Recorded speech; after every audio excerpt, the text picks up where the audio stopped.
This is Ron Brickman from West Point, California, and I wanted to be able to talk with you about your memories and your relationship with our town. Well, it's a pleasure to be here, Linda. I thought I would begin just by giving a brief overview of my association with the town of West Point. It's not a town I probably would have chosen in my adult years after my own personality, talents, and interests had manifested themselves. I'm more of the cosmopolitan, worldly, intellectual type, and West Point is not really a leading capital city in the world for those qualities. But it has been, in the end, a very happy association for me, and I've spent the better part of my life here, as it turns out. It started in the year of 1946 when my parents moved to West Point from the city of Oakland in the Bay Area. My father had worked in a grocery store when he was a teenager, and he had this dream that he wanted to run his own business. He had been working in the big department mail order store, Montgomery Ward in Oakland, and he wasn't really very happy in that job. My mother had gone to nursing school, became a nurse, and she would have been quite happy, I think, to stay in the big city, but she went along with my father. My aunt and uncle had by that time settled in Wilseyville, where my uncle worked in the lumber industry as a driver of heavy equipment. And they are the ones that made the connection with my parents to West Point. They found out that the little general store in West Point was up for sale. My parents came up and took a look. I think they came up and took a look. I don't have any confirmation of that, but it's logical that they would have made a prior trip up here before they made a decision. And they decided to buy it. My aunt and uncle helped financially for a few years. So we all moved up here in April of 1946. Um, and housing was really very difficult to come by because the West Point lumber industry was already in its boom period.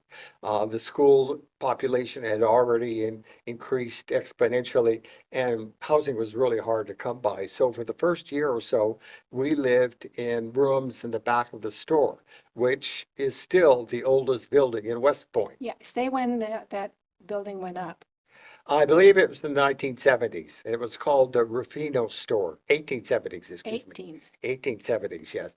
It's called the Rufino Store, and it had a checkered history. Our eminent town historian of Artie Wilson, who died in the 1950s and wrote a brief history of West Point, ran that store in two different periods. And his tenure there apparently was cut short by fires both times. And after the second fire, he decided he'd had enough of it. And it went through a couple more owners before my parents bought it.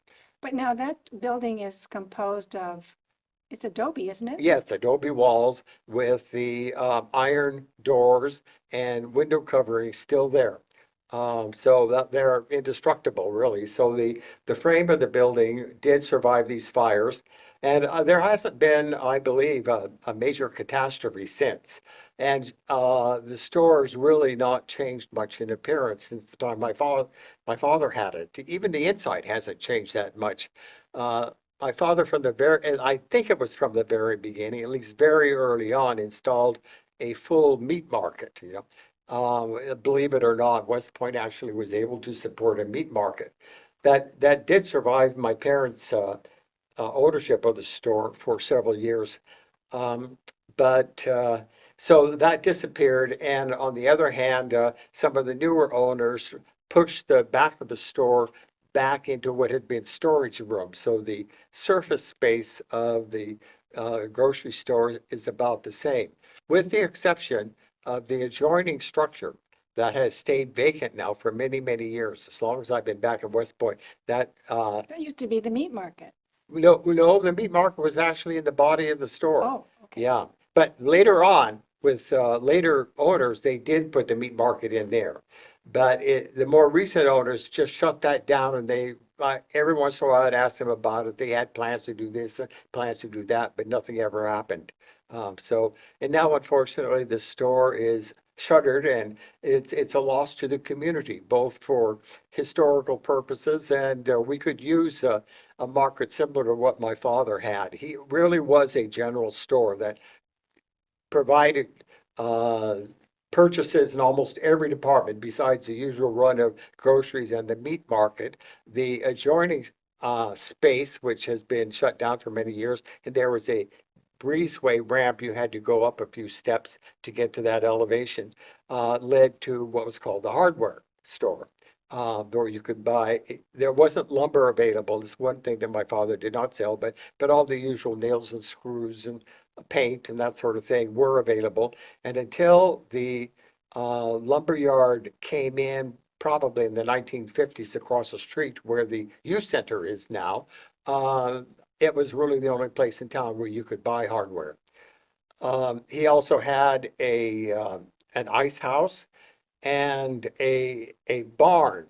I remember this barn that now is about where Danielle's hair salon was. A big old barn that probably went back as far as the 1870s itself. My father kept his truck in there and also the feed, so people could come in and buy feed. And somehow that barn disappeared, whether it burned down or just collapsed at some point. Obviously, it's no longer there. And after that happened, we moved the ice house behind the store, and there was a little shed across the street. I don't think those sheds are there any longer. They are. They are, where we kept the animal feed. Hmm. Now, Oh, wasn't there a jail behind the store? a what? A jail? Well, yes, that was across the street, and that isn't there anymore, that old jail. I haven't It looked was recently. made of adobe as well. I remember it was more as stone bricks, made of stone bricks. But it definitely was across the street. What was behind the store and is no longer there was what we called a powder house. I guess it was to, store um, gunpowder and ammunition and that sort of thing in a safe spot. I don't know at what point that disappeared, but I think it stayed there as long as my parents had the store, which was until the mid 1970s. My parents stayed in town for another 10 years or so. So uh, I, uh, as a youngster, um, I spent a lot of time in that store because often my mother had to work there and there was no one to take care of my brother and me. So we tagged along, and that's why I have a really pretty good visual memory of West Point during the 1950s and how it appeared. I remember just opposite, across the street, on the south side, there was this kind of trapezoidal building that it had a name of an old family, and I can't remember what it was. Um, and as I recall, it was no longer in service. But some of the people who were at the videotaping a few weeks ago do remember when people were selling things there. Um, and then as you went down the side of Main Street where the general store is, there was my father's hardware store and then the famous Academy Club, which has been there as far as I can remember. It's quite funny because, as a youngster, that was always the den of iniquity, and we were always very much afraid to go in there. Sometimes we would have to deliver groceries in there, and I felt very uncomfortable about it and It's got still on. dark in there to this day. Yes, it's always been very dark. And then beyond that, I know there was a cafe for a time, a little bit further down, and there was another grocery store down there. I think probably where um, the real estate office is now. That was a little grocery store that served as competition to my parents. Can't remember the name of the owner. So, of course, at the very end of the block was Calvin's Variety Store, which had stayed there for many years. It was quite interesting to compare uh, mercantilism in West Point of that era with what we've got today. I might put in a plug for my father's business philosophy, which is that, so somehow a fact that I just remember through all these years, he just bought his groceries, and many of them he would go down to the city and pick up himself.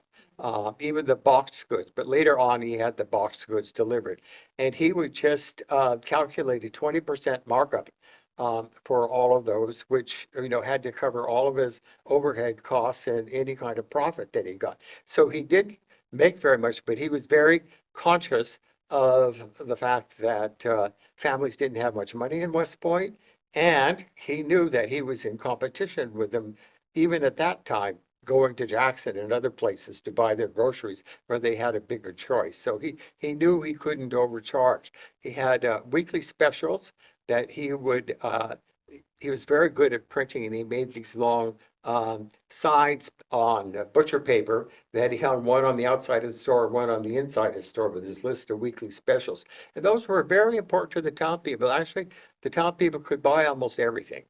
They had their fresh meat and their fresh produce, which, as you know, is not available to speak of in the town today. Uh, we had my father's store, the little store down the street, and then at some point, there, I remembered as Bueno's store, Vince Bueno, who had the complex across the street where the hotel was, that burned down in several years later. And there was a store during most of that period there. And then a little bit later in the 50s, Speed Turner came up and built the store that it became the Trading Post on the top of the hill. So there were four relatively prosperous grocery stores in the 1950s and a couple of service stations. I did mention that my father also sold gas. There were gas pumps out in front of the store that had to be taken out during that era when the state clamped down on environmental concerns. What else was there? Well, of course, right across the street of the same western side of Main Street, there was Mac the Barber, which is where the Sam's Need Realty is now.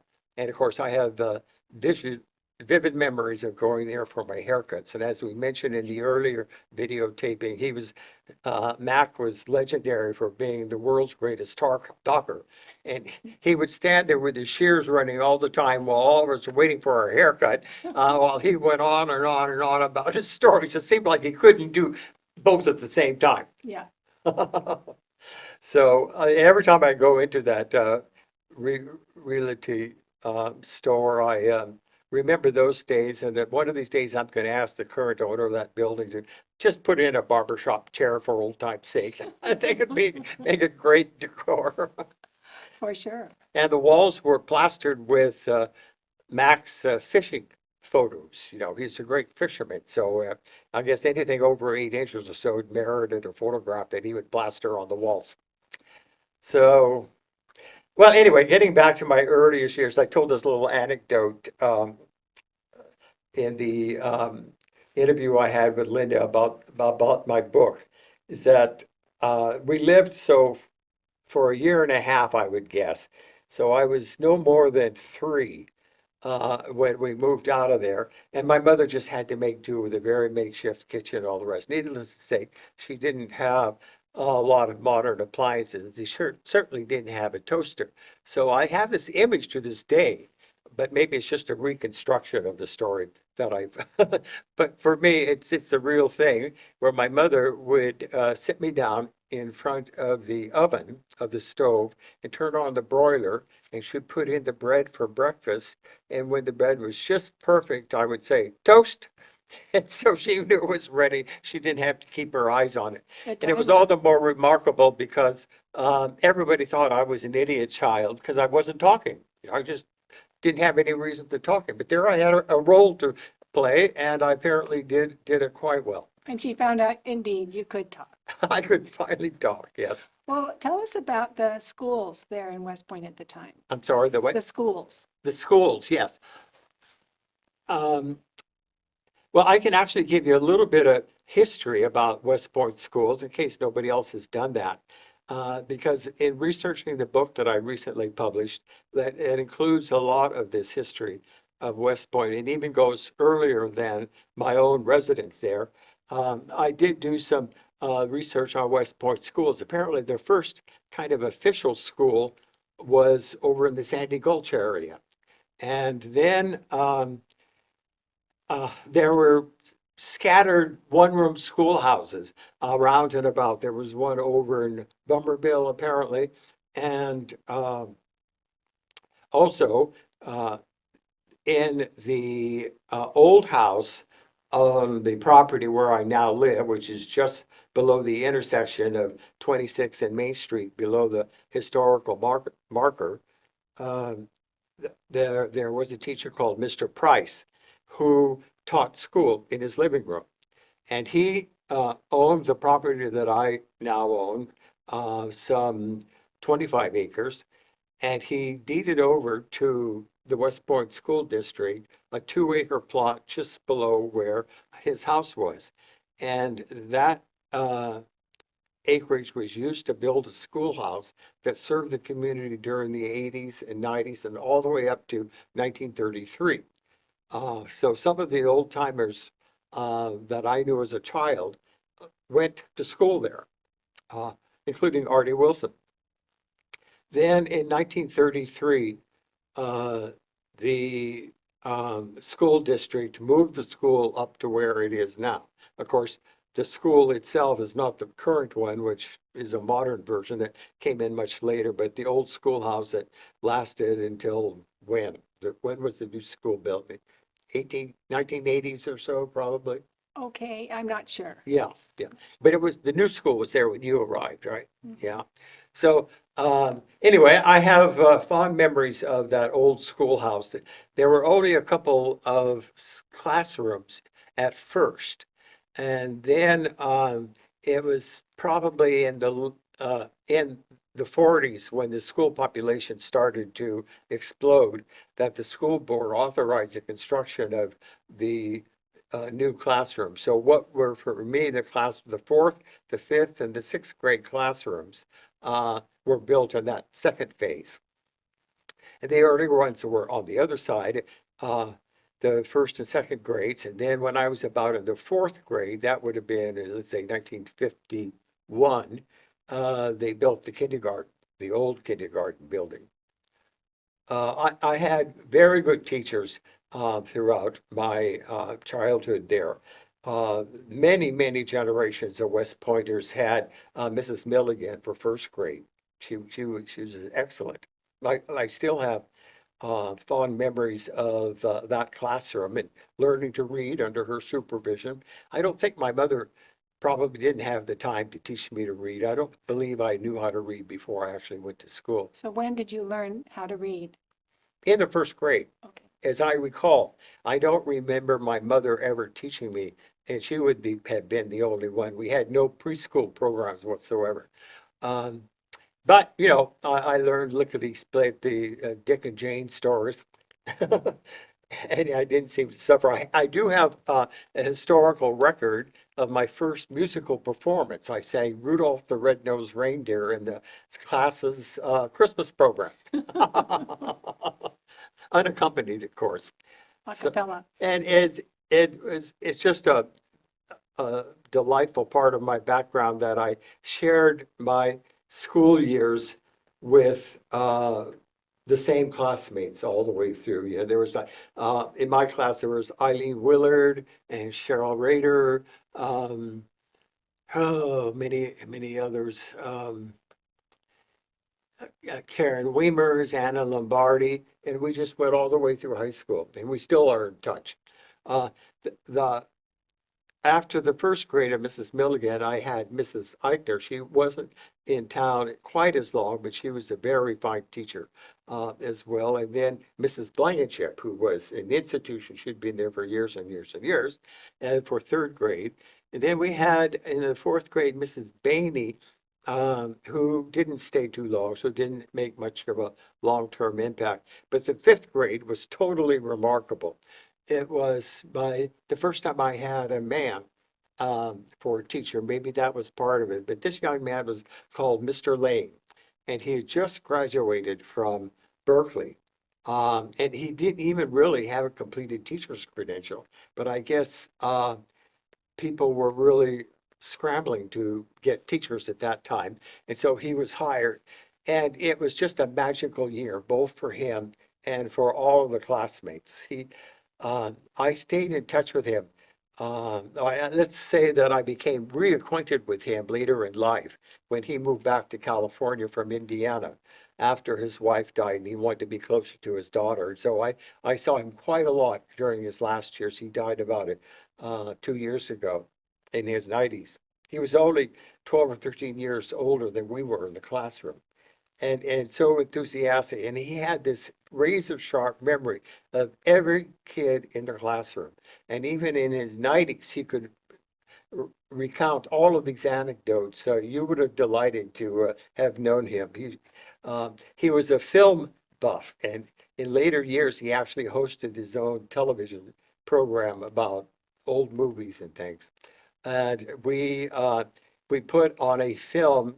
It was Drums Along the Mohawk, an old 1930s film that we projected in Blanket Hall, which was about the only public space in our community at that time, to raise money to buy an aquarium for the classroom. So that was a great, great project.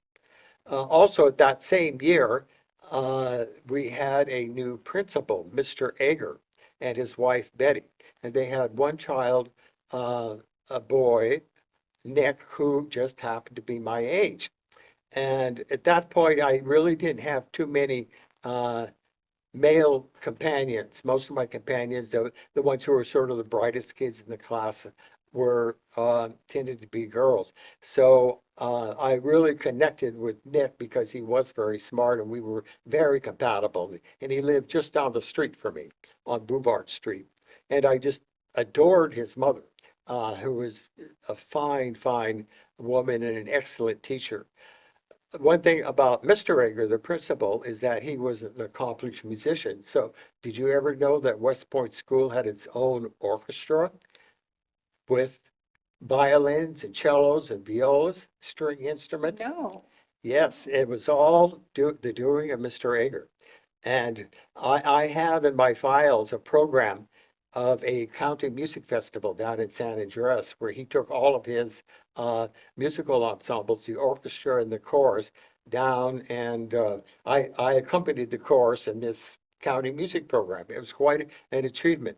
Unfortunately, the Agers stayed in West Point only 2 years, and Mr. Lane stayed in West Point only 2 years. So that took me through the sixth grade. The sixth grade, I had this remarkable Miss Petty, who was just an institution from another era. She really looked like she came out of like the 1830s or something, the way she dressed, like as an old maid school teacher, pure white hair, and old-fashioned teaching ideas. Get this, the one thing that all of us remember more than anything else is the fact that we had to learn penmanship using fountain pens and inkwells. Oh, Did you know that?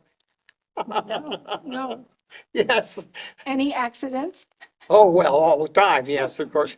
All the boys would do this to splash ink on the pigtails of the girls in front of them. I mean, and I never did learn proper penmanship, I'm sorry to say. And I don't think that device, the fountain pen was the way to do it. I mean, it's hard enough doing, getting anything out of a fountain pen, I should think. Anyway, I didn't have any aptitude for it. And I don't really know what her motivation was, to do this, except that she just must have had an 18th century mentality that she was. In the seventh grade, I had Miss Arpaio, and she was an excellent teacher. Um, and in the eighth grade, I had Mr. Joyner, who stayed around the community for quite some time. He was there when I came. Yes, I'm not surprised. Yeah. So, uh, on the whole, I was clearly one of the brighter students in the class, and uh, Miss Arpaio, I think, did the best among my later teachers to give me additional work than the minimum requirement for the classroom.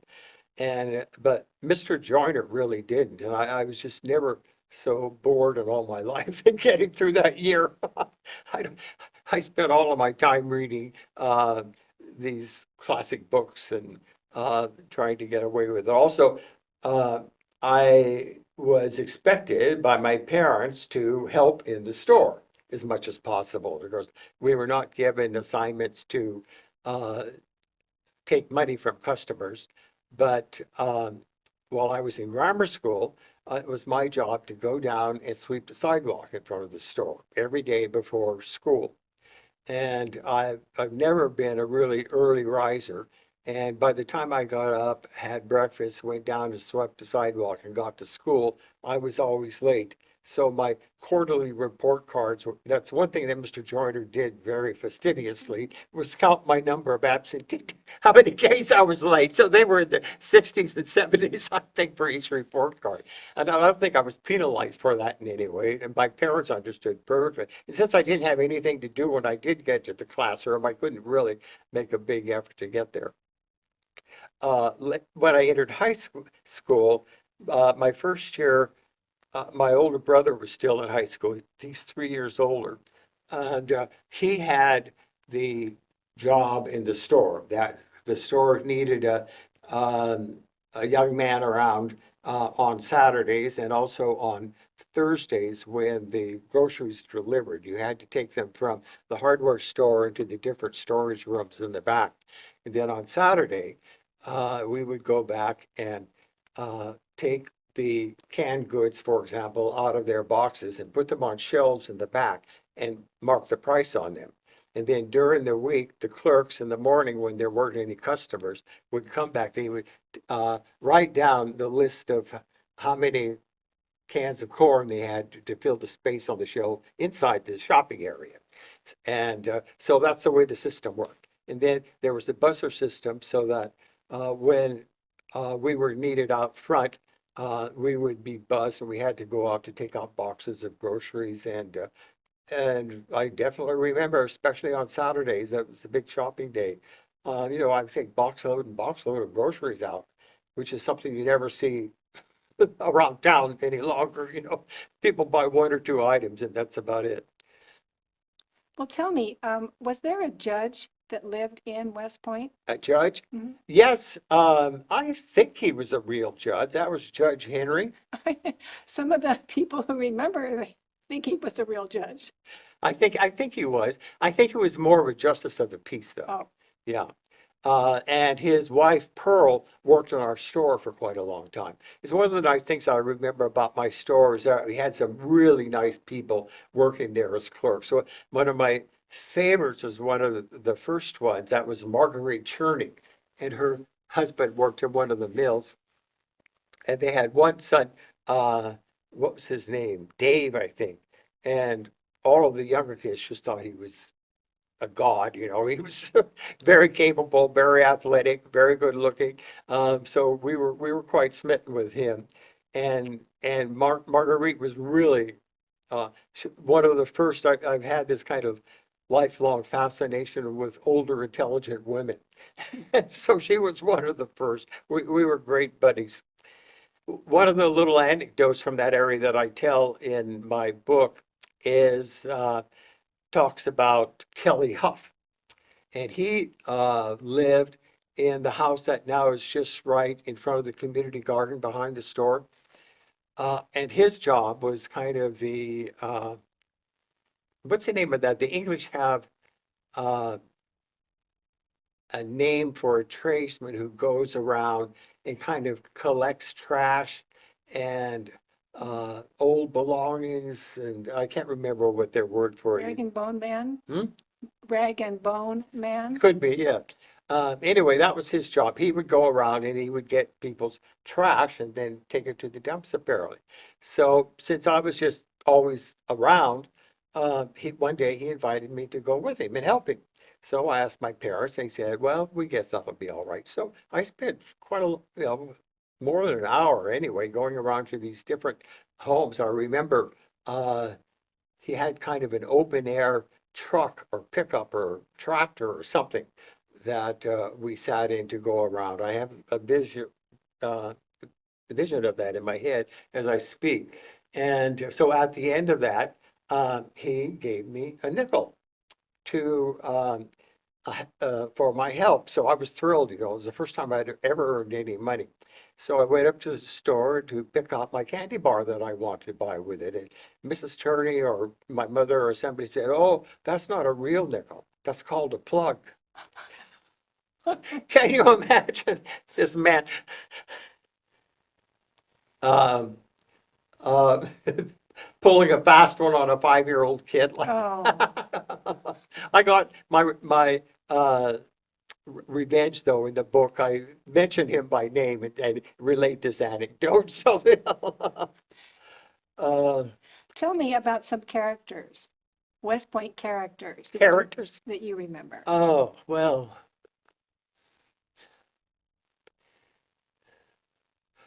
I have mentioned already, you know, Kelly Huff and Mac the Barber. Um, then just further going uptown is where the theater is now. Used to be a gas station and a mechanic shop. And I remember very much Helen Gillihan and her husband who ran that shop. And it was Helen who really wore the pants in that family. Literally, I don't think I ever saw her in a dress. She was always wearing uh, overalls and always looked like she just came out from under a very leaky truck or something.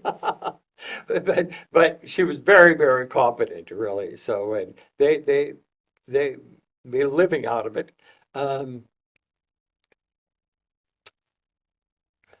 Then, of course, further up the hill, the house that's just above the current post office is where Artie Wilson, the town historian, he spent his childhood in West Point, and anyone who's interested in West Point history has to read his memoir and history book and collection of photographs, some of which I used in my own book.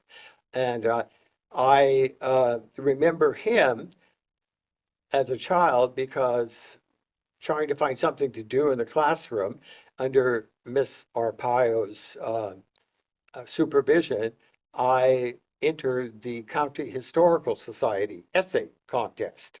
So I wrote my first research paper called West Point, My Hometown.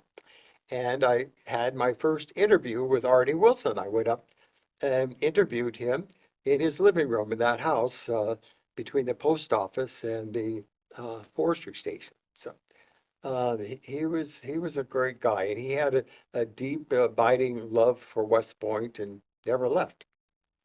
I actually hired a woman just recently and her brother to do some work for me around the property. And we were discussing, and it turns out she just recently purchased that house. And the previous owners had threatened to just tear it down. She said, no, it can be fixed. So she's now in the process of renovating the interior of that house and will be renting it out. So I'm happy to see that the house will survive. I don't know how long it was. It probably was in that great growth period after the war, when so many of West Point houses were built. There, it would be fun to go around and pick out the houses that preceded the war. You know, there's certainly the Fox resident, which is on the corner of Pine and Reed Street or 26, across from the school. And I remember that very well because it used to be the town library. I don't know if it was under any kind of county supervision, but it certainly had books in it. And I went up and borrowed those books in my grammar school years.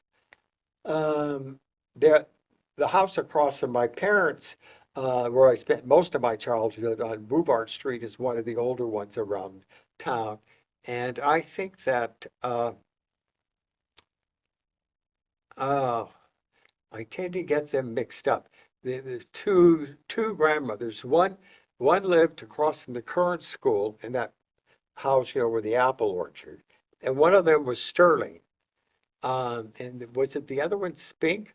Because right next door to that old house is um, a more modern house where Ruth and Cliff Spink lived. And Spink is a very old family, around town. And they're all kind of interconnected in ways that I don't quite understand. Of course, there's the Smith family. Ah, they're in a way the true town patriarchs that own so much of the land on the perimeter of the town, and have, of course, the nicest old residents in town still. Uh, and who knows what's going to become of that house, but it has been kept up nicely through the years. This brings me to my great association as a youngster, really an association that changed my life when I started taking piano lessons from a woman who lived in town. In fact, to fast forward, it's the woman in whose home I currently reside because uh, I started taking lessons and I had a strong aptitude for it, which she recognized from day one. And we just hit it off famously and we became fast friends. And unlike many students in general and many piano students in particular, uh, I maintained this relationship even after I stopped taking lessons from her and went on to do my higher education and career. So in the end, she had no children of her own, and she decided that she wanted to leave her home and property to me. By that time, the old homestead that had been built in the 1870s by Mr. Price, the same one who deeded the property for the old schoolhouse, and was the first teacher in that schoolhouse, um, and became the residence of my piano teacher's father. He arrived in 1934. Uh, I recently published a three-volume book which relates his prior life and also uh, his life in West Point until his death in 1954. Tell that story about Charles and the apple orchard. Yes. Uh, well, Charles grew up in rural West Virginia. One of the great chapters in my book, the opening chapter, in fact, is his own memoirs and recollections of growing up in West Virginia in the 1870s.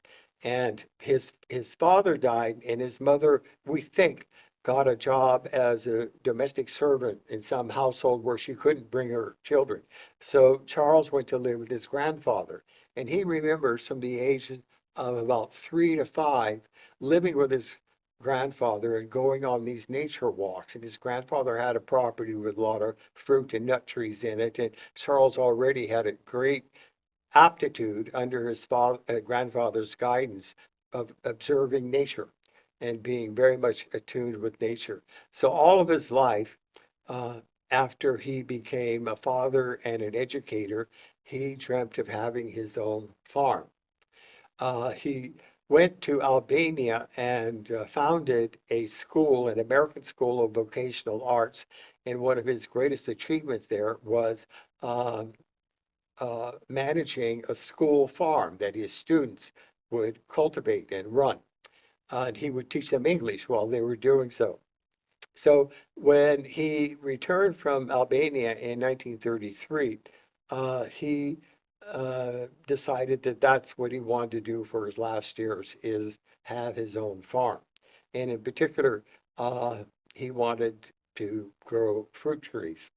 So somehow he heard about this property up in West Point and put down the money for the 25 acres. I think it was $900 it cost him.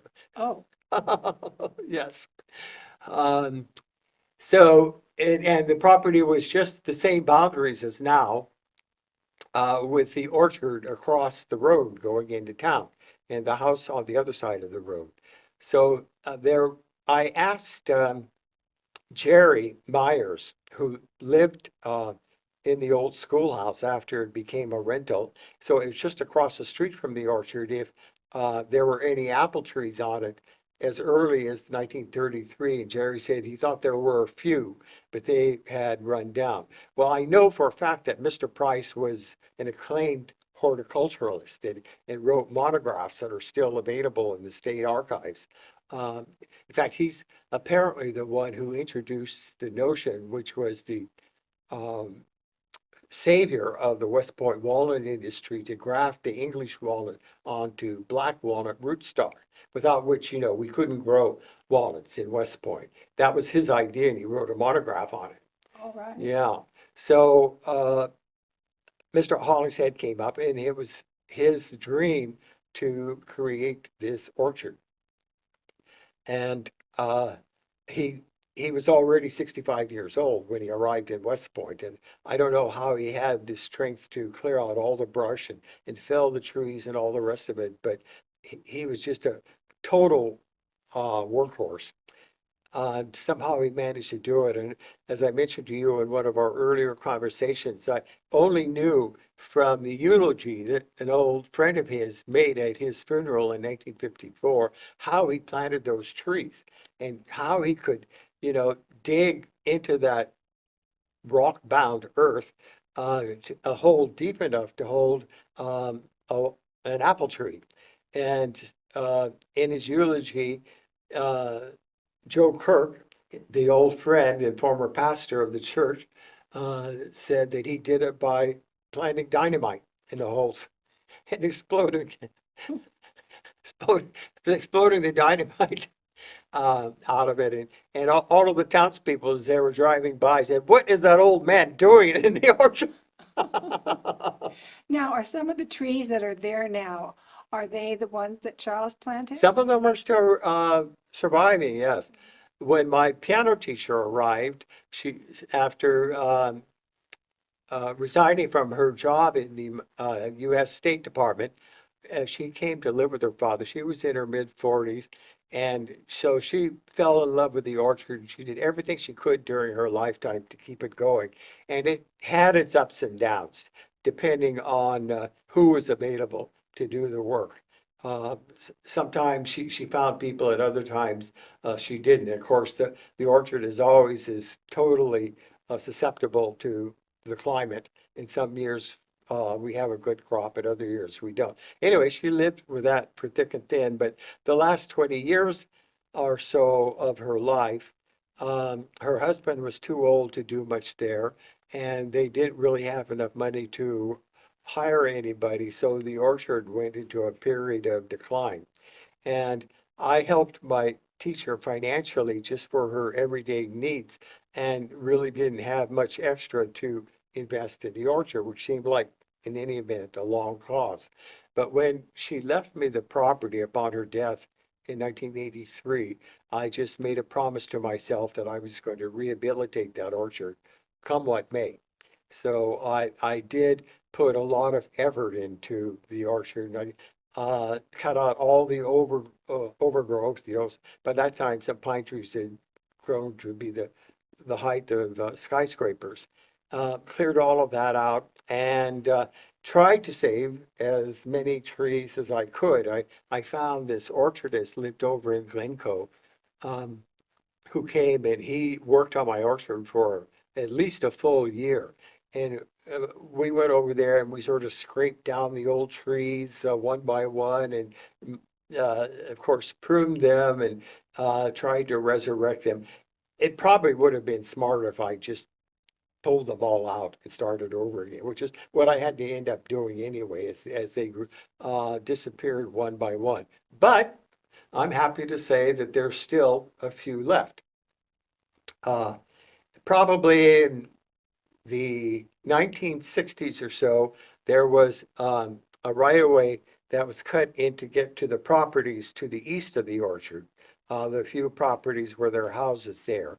And so that essentially shortened the length of the orchard going down the hill.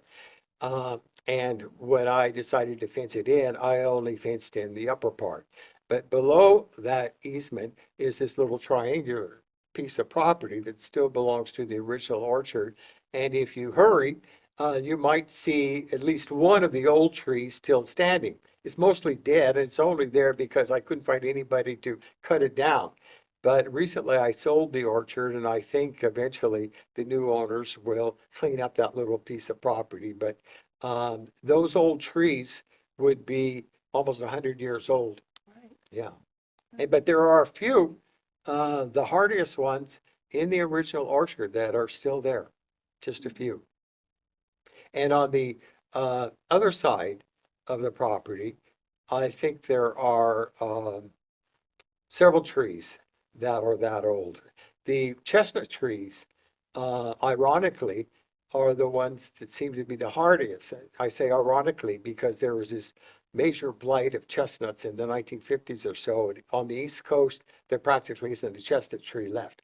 But somehow West Point was high enough in elevation, or for whatever reason, that a lot of the chestnut trees did survive. And many of them have regrown, like right next to the post office, there's a chestnut tree. It turns out that the property between my house and the Smith house was a chestnut grove. And there are little seedlings of chestnuts that still pop up here and there. But in the 1950s or 60s, in records that I found, uh, the trees had just badly deteriorated, and finally they were all pulled out. They have a lifetime. Yeah. Now, tell us about your work as a piano teacher. I know many young people who were your students, piano students. Talk about that. Her role as a piano teacher Yours. with me. Uh, Well, I started taking lessons. I was just about 8 years old, and I made very fast progress. I was really fascinated by it, and my parents never had to tell me to practice. I just practiced a lot um, after school and on weekends. So I was always well prepared in my lessons, and my teacher knew it, and I just raced ahead. Um, and I became a piano teacher myself later in life, and I also learned how to spot real talent very quickly and to push a student as fast as they could go. Uh, and I was fortunate enough to have some major talents also who learned to play the piano under my supervision. But it is a matter of record that about a year after I started taking lessons, I performed a movement from a Beethoven sonata up in church at a church program. And then I was going along in the How old old, were you then? I would have been 9 years old, And how long had you been playing? about a year. And then you did this. Okay. Yeah, yeah. And then I was moving along also very quickly through the only method book that was available at the time, more or less, the John Thompson book. And you go through the primer book in the first grade and in the second grade. And about the middle of the second grade book, there's a piece called Liebestraum.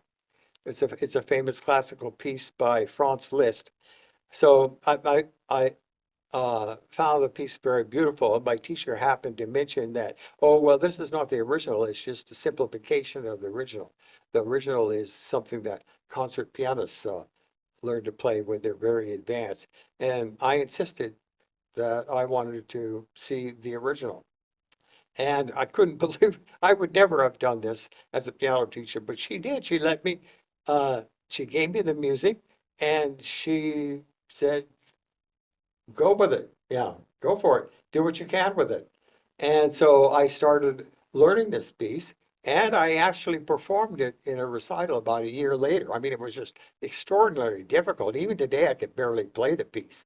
But somehow I was able to get through it. And according to what she wrote in her diary and in letters at the time, I did a quite respectable job. And throughout my grammar school years, I came back to it from time to time and would make improvements on it. Um, in fact, I have thought that um, I will put together a concert in my own home, which is basically the venue of most of the book, where I would perform pieces that are mentioned in the book and that have a special meaning to me into the history of the place. And of course, I have to play Liebestraum. Yes. Why, that's a grand idea. Yeah. Yeah. I haven't really been doing much at the piano recently, so maybe this will be the pretext I need to get back to it. Mm-hmm. Mm-hmm.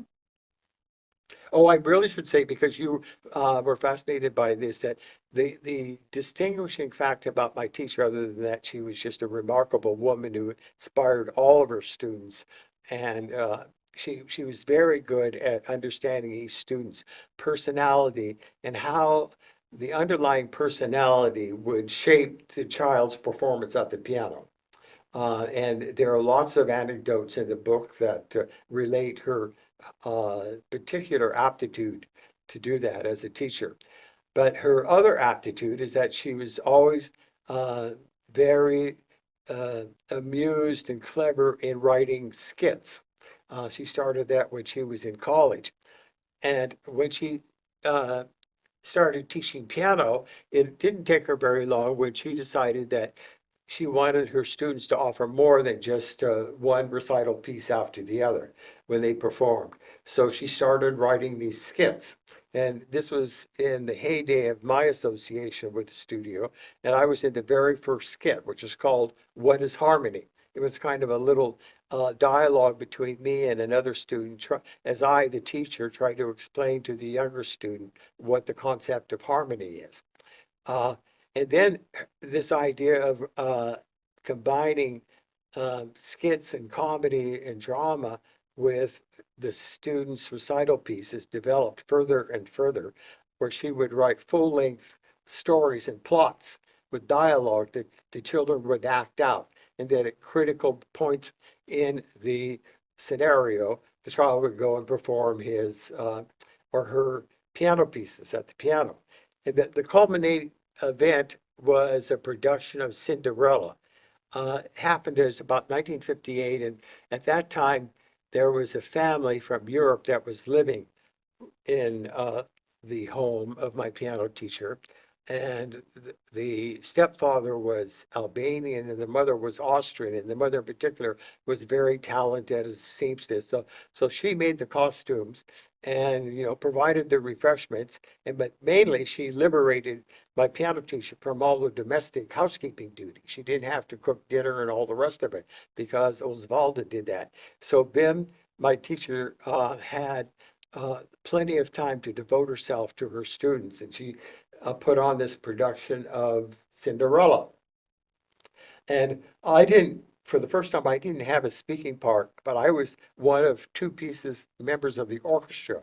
And my teacher's grandniece, Kathy, was the other one. And we played very difficult music on the two pianos in the studio. And it all culminated in the ballroom scene where all the action was in mime between the various actors. And Kathy and I played the Sleeping Beauty waltz of Tchaikovsky.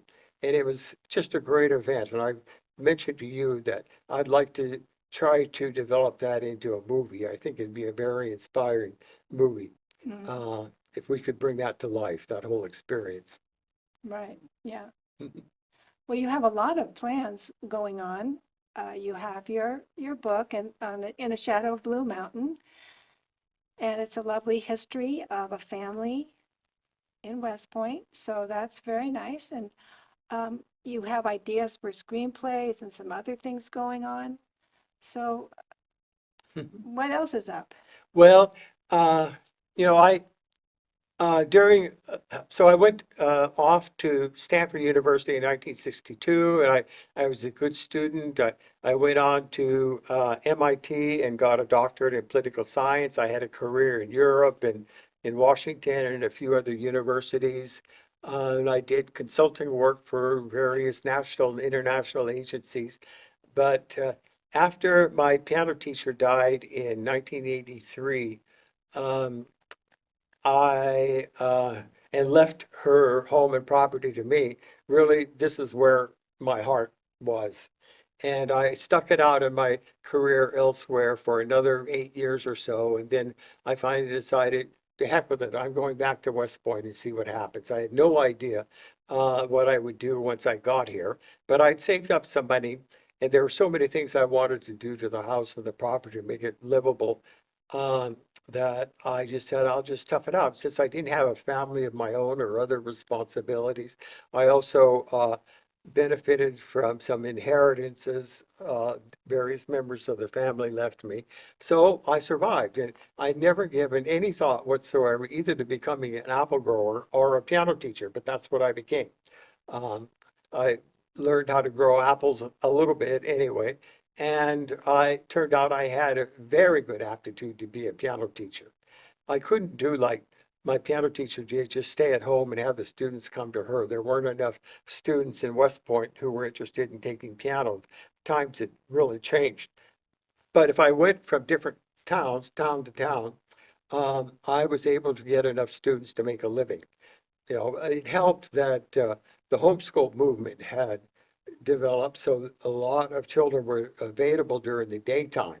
And I didn't have to wait till after school or weekends to teach. And so during the heyday of my piano teaching career, I made a quite comfortable living. Every day I had to be in a different community. I was really a traveling salesman, so to speak.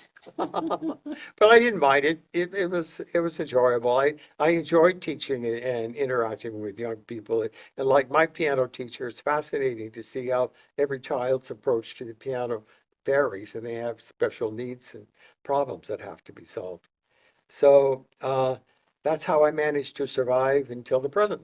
Your favorite piece of music on the piano. You recently gave me some of your piano popular music Mm. from back in the day, but what are some of the classical pieces do you just love to play? Oh, wow, that's a tough question because people sometimes ask me what's my favorite food, and I say, I, and really my answer is the same, both for food and music. I don't have a favorite. Um, I like almost everything, and what I really like more than anything else is variety. So that prevents me from focusing on just one thing. I think I would get tired of just one thing. I'll give you a piece uh, that I'll probably play if I do this kind of retrospective concert is the Scherzo in B flat of Chopin. And that was a signature piece in my piano student studio. So several of her advanced students played it in her recitals, and I played it in my own senior recital when I was a senior in high school. So I'll of course play that in this retrospective thing. But I've scarcely played it since, in the 60 years or so since. I just never got to play because it's all in my head anyway. There's no real reason for me to play it when I can play it in my head. So I actually think my priority is trying to find new pieces that really inspire me and turn me on. And during the time that I've been back at West Point, I promised myself to play a solo piano recital in my home, which is in the room where I learned to play the piano myself. So it's in part a tribute to my piano teacher to do this, but it's also a motivation for me to learn new music because I always want to play something new and different. And I've had a lot of fun exploring obscure composers that most people have never heard of, but I think they would enjoy if they did hear Did you ever get in trouble? them. What a question. I I really don't think so. Mischief? I mean, I don't think that I was an angelic child, but I suppose I couldn't see any real advantage in doing something where I would get in trouble. Um, I, I was in my own little world to some extent, especially as a child, because uh, I had an older brother and a younger brother and sister. They were not interested in what I was interested in doing. And that's one of the reasons I found such a refuge in my piano teacher because she really was my best friend, both as a child and later on as an adult. We had an incredible amount in common in being interested in the same thing. And I would go down for my lessons, like in high school when I didn't have much time during the week. On a Saturday, we'd have maybe a 2-hour lesson in the morning, and then we would have lunch, and then we would spend the rest of the afternoon either playing duets, or she would tell me about all of her life experiences. So you can imagine what an impact that had on me. And Right. I didn't I didn't construct my life uh, explicitly in her footsteps. It just turned out that way. We just had such a compatibility um, of intellectual interest and musical interest that she really was a remarkable mentor in that respect. And so that kept me out of trouble. I didn't run around town doing mischief like the other kids. I find it interesting that so many people have a love for our little community. Now, there's people that have been there for 5 generations, and there's people like me who came later on, and there's just something about the town. It's changed a lot, and it hasn't changed at all. Mhm. I mean, there used to be a clinic in town. There used to be this and that. There used to be 5 bars. Now, do we have one? Well, I think that the main variable that explains the changes is the demographic changes. The heyday of the lumber industry just brought a lot of families with, families had children, they could support activities like my piano teacher's business, and the other little businesses around town. And there were others like, we had an active, Cub Scout program when I was just a youngster, and a Boy Scout program. I don't really know what is going on then. The Scout Hut out Witten's Camp, that was a wonderful facility. Is that used anymore at all? Yeah, No. it's really a pity, really a pity. Um, so West Point was really a very typical town in many respects that had a lot of these services and activities. Another thing that I thought of as I was preparing for this interview is there used to be square dancing in Blagan Hall, which burned down at some point. Does anybody do square dancing anymore? Yes, Oh, they do. not in West Point. Oh. But yes, people still square dance. But we did it as children, much as, some parent or somebody was interested in having us do that. Um, oh, uh, we would, a big Saturday night event was to go to Jackson as youngsters to the roller skate rink. Did you know there was a roller skating rink in Jackson where the Italian picnic grounds were? Uh, so the church, I haven't said really much about the churches. Um, I always went to the Covenant Church, uh, which is, I think, what my parents encouraged me to do. And I was pretty active in it. I played the piano for them through high school. And then I did for a few years after I came back in the 1990s. Um, and that was, they had a youth group, and that was a nice support system for young people as well. We would go on excursions together. Then, of course, there was the summer pipe camp experience, which was, you know, made indelible memories for all of us. Now, was Pi Pi had started long before you came? I mean, before you? I think a few years before I started, yeah. I'm Because sure, that's been going on for such a long time. right. I'm sure I was going there when I was still in grammar school. And in high school, as I recall, they suspended high schoolers from coming as campers, but at least toward the end of my high school years, I returned as a counselor for some of the younger kids. And then when I returned in the 1990s and was playing as the accompanist for the church, I had a nice experience by returning to be a counselor by my game. These are long-held traditions, Yeah. for sure. That's that's, you know, the fact that West Point can put on such an activity is just a perfect opportunity because it can take advantage of its natural environment in a way that would be difficult for many other communities to do. But, West Point hasn't changed very much because it's inaccessible, and there's no real industry or job opportunities once the lumber industry died out. We haven't really found a substitute for that to bring in families. Instead, the population is turned toward the retirement community. Uh, my parents survived as long as they did because they also grew older and their children had left, so they really didn't need as much income to keep going.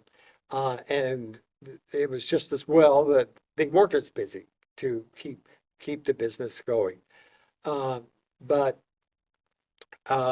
retired people don't eat as much and they don't spend as much and they have more time to go to Jackson. So it's just the West Point commercialism has never really recovered uh, from that decline. Sometimes I think maybe the best thing for West Point is build a fence around it and turn it into a gated community. I don't think that will happen. No, I don't think so. That'd be strange. West Point, I have always said, is not on the way to anywhere. No, that's right. So nothing passes through us to go get somewhere else. And people get lost. When we first moved to West Point, we had a man drive up and said, "Am I near Stockton?" I said, "No, you're not near Stockton." And that's going to be an hour or more away at that time, hour and a half away. And we gave him directions. I just go back down the mountain. No, I always thought it'd be interesting. I've never done this, but I always thought I'd like to visit all of the towns more or less at this elevation uh, in the Sierra Nevada mountains that have the same physical features as West Point, but are not located on a major highway that goes through the Sierras. And there aren't that many. Uh, yeah, so, but I'm wondering if, like, further north, some of those towns north of Grass Valley, um, how have they fared economically? You know, their physical attributes must be very similar to West Point's. Have they done any better than we have? That are not near a major highway. Yeah, I don't know. yeah. I'm thinking of Quincy or Feather River up around Yeah, that up in area. that area, Yeah. where, they don't have any more economic opportunities than we do, and some of them could be just as inaccessible. I don't know. West Point maybe is unique in the sense that it has these, uh, torch, that cut through the, um, topography. That means you have to go up and down a lot to get here. Right. We're at the confluence of the three forks of the McCollum River. And if that is not replicated in other places, it might be easier to get to those communities. So they might benefit more from tourism or other things that we don't really benefit for. The West Point, that fact that West Point doesn't even have a hotel or a motel, or maybe at this point it has a few Airbnbs, but that's about it. Right. Right. So what do you foresee? Give us a thought about where you see West Point's going into the future. Wow, I wish I knew. Uh, But I've always told myself, well, here I am stuck at West Point, and somehow I've got to survive. And I hope when I do leave, one way or another, that I will be able to recoup some of my investment, or at least uh, get enough back that I can live on for the rest of my life. I don't really know what the future predicts for myself, let alone the town. Uh, and there are little glips in the economy that help West Point and others that don't. I thought, a saving grace for West Point, and I think this has happened to some extent, is the pandemic encouraging uh, jobs by remote um, distancing. So that means people can come and live in West Point. They don't have to worry about commuting. And they can do remote work just as easily here as they can in El Dorado Hills, let's say. Um, and then, so that's a plus for West Point. But on the other hand, I find that young people just aren't interested in living in the country anymore. They all want to live in the big cities, it seems to me. And if they grow up here, they want to get out as soon as possible. Don't you find that true? Well, they need to leave because they have to make their way in the world. Otherwise, there's nothing here. So a lot of the young people have to leave. And like you did yourself after high school, you went to Stanford You're definitely right. and you came back. But That they have to do that, but I was making a different point, whether they really would like to live in West Point if they could manage it. And it just seems that our modern society is so oriented towards the urbanism and all the activities that you could do in the big cities. And, you know, by having fast food places within a 2 block radius and uh, having the quiet, simple life where you're focused on nature doesn't seem to be as appealing to young people. It's its own lifestyle. And I foresee West Point as being as it is in the future. It had the boom time during the lumbering days, and before that, the gold rush. Yeah. And now I think it'll just be stable. I can't see it really developing much more. If it hasn't developed by now, I don't think it ever will. But it's kind of holding its nose. I talked to the local realtors, and you know, property values are a little bit less in West Point than they are in other parts of the county, but not that much less. And you know, there still is demand of people who have had a life in this city and want to scale down and lead a simpler life and be closer to nature. You know, there's still some of those. So that's affected. Then the other thing is that although you know, we hear a lot about California losing population, in fact, California is still, you know, one of the most prosperous areas in the whole country, and is you know, a relative draw for people. Still, there are still people who want to come and live in California. And of course, there's the push of immigration as well. So demographically, people have to live somewhere, and they're running out of space in the big metropolitan areas. So you would think that sooner or later, the spillover would affect West Point. On the other hand, those of us who are already here don't really want to see it happen. I think you're right. I think you're right. Yeah. So I think we'll close, Ron. I All thank right. you for sharing so many interesting stories about growing up in West Point and just what life was like then. I really enjoy the story of your parents' store, and life was different then. Yes, there was. It Yes, there was. It was even simpler. was. Thank you. My pleasure.